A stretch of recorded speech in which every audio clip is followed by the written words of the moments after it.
la crise de colère chez nos enfants. Un véritable cauchemar pour les parents qui, face à cette situation, ne savent pas toujours comment réagir. Mais rassurez-vous, mes chers parents, d'ici la fin de cette vidéo, nous allons vous apporter 5 conseils bien détaillés qui vous aideront à pallier à cette situation et à ne plus jamais la revivre. Mes chers futurs parents, cela vous aidera aussi si vous rencontrez à l'avenir des situations pareilles. Soyez les bienvenus sur notre chaîne JK Reduc où nous abordons avec vous et pour vous des situations, des comportements incompréhensibles de la part de vos enfants, de votre entourage et de vous-même que vous avez l'habitude de rencontrer au quotidien. Je suis Ngemelou Jourel, votre psychomotricien, qui vous apporte des solutions et des conseils au travers de cette chaîne pour votre bien-être au quotidien. Avant de continuer, n'hésitez pas à liker, à nous mettre un gros pouce bleu pour nous encourager. Notre premier conseil pour cette journée, c'est de rester calme et surtout de cultiver la patience. Car c'est cette patience qui vous aidera non seulement à rester calme, mais à gérer tout le reste par la suite. Donc notre premier conseil, c'est de rester calme. Très calme, mes chers parents. Quand votre enfant est en train de pleurer, de crier, de taper des mains, de botter, de s'enrouler, quand il est face à cette crise de pleurs, restez calme. Ne criez pas, ne vous mettez pas en colère, ne paniquez pas, ne stressez pas, mes chers parents, ne le faites pas, car cela ne vous aidera pas à gérer la situation. Soit vous vous mettrez en colère et vous frapperez sur l'enfant, soit vous paniquerez et vous ne saurez plus quoi faire et vous céderez au caprice de l'enfant, ce qui n'est pas forcément bien pour lui, vous le savez. Donc, restez calme. Deuxième point, comprenez pourquoi votre enfant se met en colère, parce que c'est normal, il ne connaît pas d'autre façon de réagir. C'est normal qu'il réagisse ainsi, il ne connaît pas d'autre façon. Parce que s'il connaissait d'autres façons, il aurait réagi autrement. Donc, comprenez que pour le moment là, comme il n'a pas d'autre façon de réagir, il réagit ainsi et vous allez l'amener à avoir une autre façon de réagir. Donc, n'hésitez pas à le comprendre.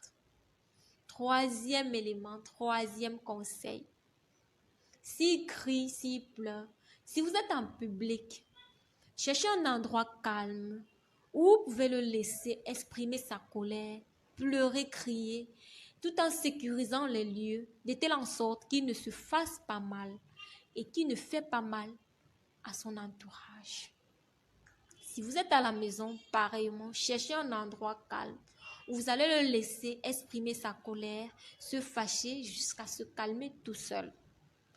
Là où nous entrons dans le quatrième élément, la quatrième phase. Quand il est calme, quand il est posé, quand il a fini de pleurer, là vous le ramenez à vous. Vous causez avec lui, communiquez avec lui, expliquez-lui que cette façon de réagir n'est pas la bonne. Que la prochaine fois, si tu veux quelque chose, si tu as besoin de quelque chose, si tel événement ou telle situation t'intéresse, voilà comment tu peux m'aborder. Donc, pleurer, crier, sauter, grimper, botter tout ce qui se trouve autour de toi n'est pas la solution parce que je ne vais pas céder. Si tu veux quelque chose, voilà comment tu dois t'y prendre. Si tu es intéressé par une situation, voilà comment tu dois t'y prendre. Donc, vous lui donnez des façons de faire pour que la prochaine fois, au lieu de crier, pleurer, il vous parlera, il vous dira et vous comprendriez et saurez comment réagir.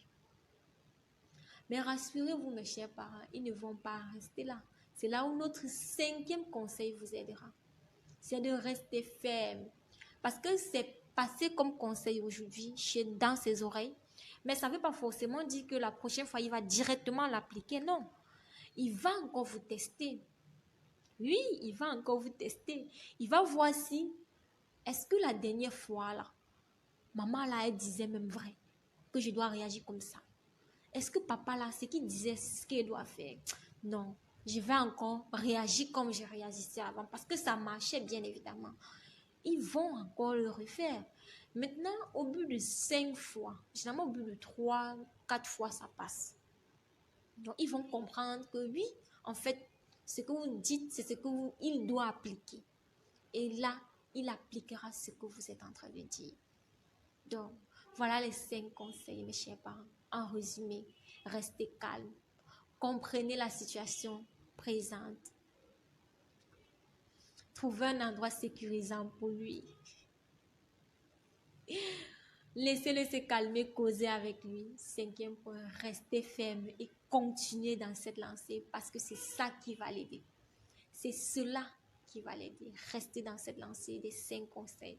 Cela va l'aider. N'hésitez pas à vous abonner car le meilleur reste à venir sur notre chaîne Jiker Éduque. Abonnez-vous et surtout partagez s'il vous plaît. Cela peut aider quelqu'un d'autre et cela vous fera du bien à vous car votre bien-être est notre priorité.